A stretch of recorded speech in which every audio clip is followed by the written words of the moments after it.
Hello dear student, welcome. तो tension मत लो, ठीक है। तो अच्छा खासा तुम्हारे लिए मैंने लेक्चर बना रहा हूँ, ठीक है। तो एम.कॉम वाले का सबसे टफ सब्जेक्ट है, तुमको तो मालूम है, right.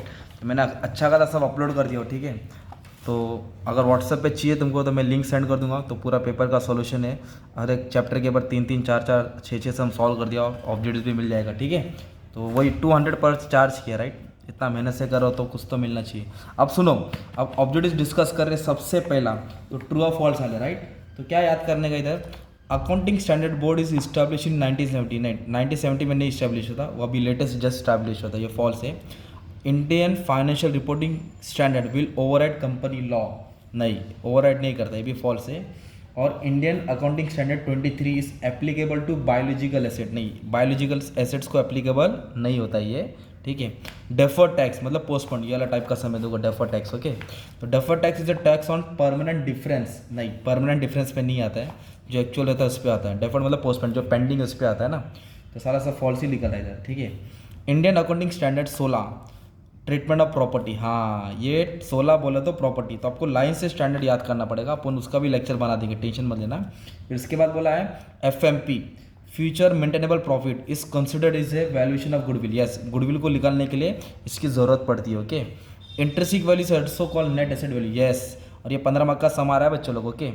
Pre acquisition profit is called capital profit, yes, जो प्री एक्विजिशन होता है मतलब लास्ट ईयर का प्रॉफिट होता है उसको कैपिटल प्रॉफिट बोलते हैं, और जो बाद में होता है उसको रेवेन्यू प्रॉफिट बोलते हैं, क्या बोलते हैं उसको, रेवेन्यू प्रॉफिट, ओके। ये ऐसा इस तरह कंसोलिडेटेड का सम आएगा, तो आपको ध्यान देना है। फिर तुमको इधर क्या दिया मालूम है क्या, अभी मैच ऑफ फॉलोइंग है, मैच ऑफ फॉलोइंग बहुत डेंजर रहता है। तो एनुअल रिपोर्ट, एनुअल रिपोर्ट क्या है, ये मैंडेटरी फॉर कंपनी, मतलब कंपनी को रिपोर्ट बनाना ज़रूरी होता है, तो इसका आंसर एच है, ओके। IFRS कौन इश्यू करता है, ISASB, ये बंदे लोग, ये इंस्टीट्यूट क्या करता है, इशू करता है।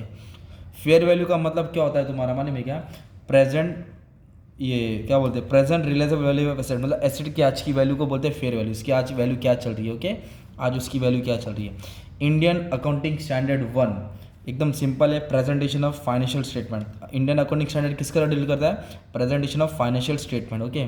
और बेसिक अर्निंग, बेसिक अर्निंग मतलब होता है नेट, ये net profit as per record, जो लोगों ने अर्न किया है, जो फाइनेंशियल स्टेटमेंट में लोगों ने अर्न किया है, ठीक है।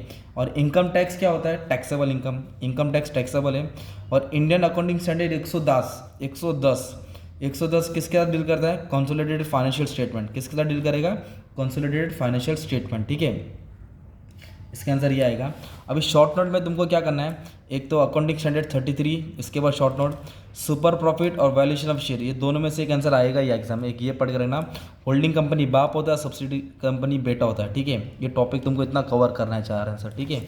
अब पेपर पैटर्न डिस्कस कर लेंगे, तो सुनना है तो सुनो। पेपर पैटर्न में क्या है, दो कंसोलिडेटेड कर समय, ऊपर एक नीचे, तो दोनों में से एक आता ही एग्जाम में, तो एक टाइप का अच्छा खासा कर लो, हो जाएगा। हार्ड समय मैंने अच्छा खासा वीडियो बना दिया मस्त में।